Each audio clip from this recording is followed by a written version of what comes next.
TDP Janasena BJP కూటమి విజయంతోనే కాకినాడ నగరంతో పాటు జిల్లాలోని 7 అసెంబ్లీ నియోజకవర్గాలలో అభివృద్ధి సంక్షేమ సాకారం అవుతుందని సినీ నటుడు హైపర్ ఆది అన్నారు. ఎన్నికల ప్రచారంలో భాగంగా 12వ డివిజన్ సంజయ్ నగర్ లో నిర్వహించిన ప్రజాగళం సభలో కూటమి అభ్యర్థి మాజీ ఎమ్మెల్యే వనమాడి కొండబాబుతో కలిసి ఆయన పాల్గొన్నారు. ఈ సందర్భంగా మాజీ ఎమ్మెల్యే వనమాడి కొండబాబు మాట్లాడుతూ జగన్ ప్రభుత్వంలో యువతకు ఉద్యోగాలు లేకుండా పోయాయని అన్నారు. మాజీ మేయర్ సుంకర పావని మాట్లాడుతూ అభివృద్ధి సంక్షేమం జరగాలంటే టీడీపీ మిత్రపక్షం అధికారంలోకి రావాలన్నారు. సినీ నటుడు హైపర్ ఆది మాట్లాడుతూ కూటమి విజయంతోనే అభివృద్ధి సాధ్యమవుతుందన్నారు. ఈ కార్యక్రమంలో టీడీపీ నగర అధ్యక్షులు మల్లిపూడి వీరు, నాయకులు తుమ్మల రమేష్, భాజపా నగర ఇన్ఛార్జ్ గట్టి సత్యనారాయణ, నాయకులు లక్ష్మీనారాయణ, అల్లం రాజు, విసంశెట్టి లక్ష్మీనారాయణ, జనసేన నాయకులు సంగిశెట్టి అశోక్ తదితరులు పాల్గొన్నారు.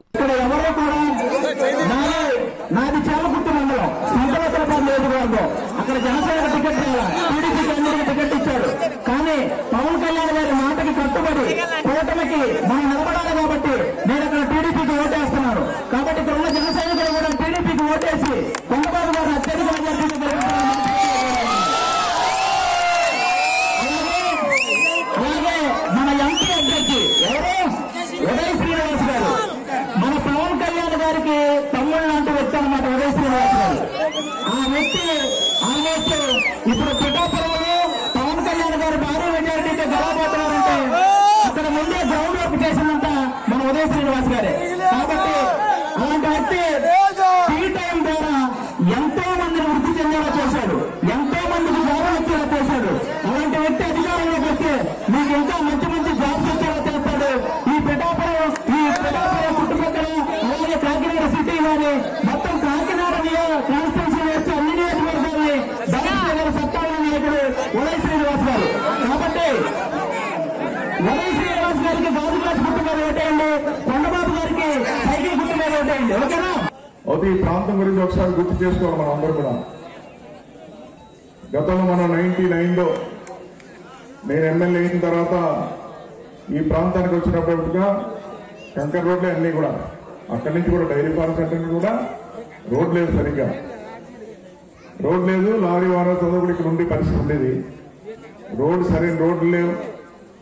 అదే నేను ఎమ్మెల్యే అయిన తర్వాత ఈ ప్రాంతానికి వచ్చినప్పుడు ఎక్కడో కుళాయి ఉండేది, అంతే మంచినీళ్ళు కుళాయి. ఈ ప్రాంతంలో కుళాయి ఉంటే ఆ కుళాయిలో నీళ్ళు పట్టుకునే పరిస్థితి ఉండేది.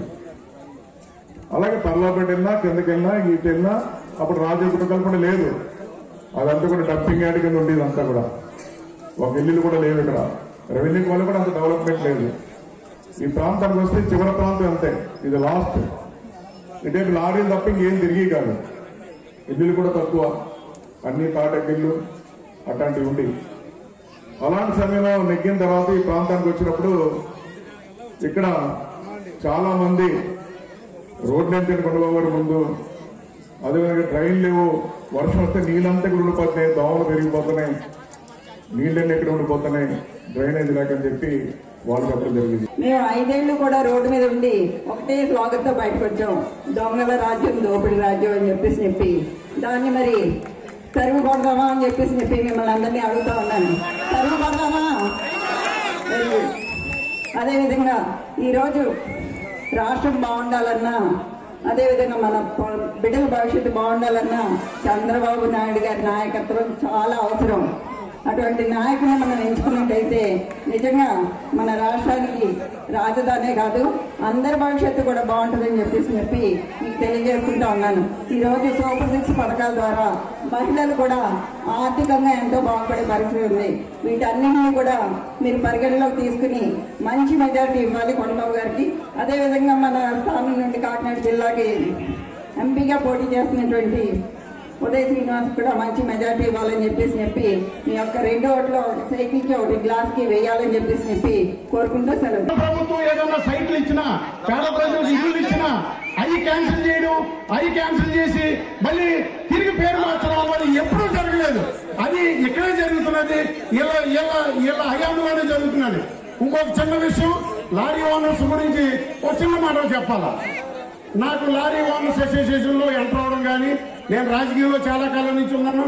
జనసేన సిటీ ప్రెసిడెంట్ అయినప్పుడు కూడా నేను ఎప్పుడు కూడా ఎంటర్ అవ్వలేదు. కానీ మా జనసేన పార్టీలో కూడా లారీ ఓనర్స్ ఉన్నారు, మమ్మల్ని అభిమానించే వాళ్ళు ఉన్నారు. లారీ ఓనర్స్ ఏ పార్టీ నన్ను అభిమానించడం తప్పు కాదు, కానీ వాళ్ళ మీద జులుము చేయించడం అన్నది చాలా తప్పు. ఒక 15 వారాలు వచ్చారు బాబు గారు, ఒక 1 year బ్యాక్ గ్రీన్ ట్యాక్స్ పెరిగిందని చెప్పేసి దాని మీద వస్తే నేను 15 మందిని తీసుకెళ్ళి డీటీసీ గారు రిప్రజెంటేషన్ ఇచ్చి కేసులు ఎక్కువ రాస్తున్నారు, కొంచెం చూడండి సార్, రిప్రజెంటేషన్ ఇచ్చాం సార్, అంతే. మేము చేసింది లేదు, వాళ్ళకి న్యాయం చేసింది లేదు. కానీ ఆ 15 మందిని సీరియల్ ఆపారండి.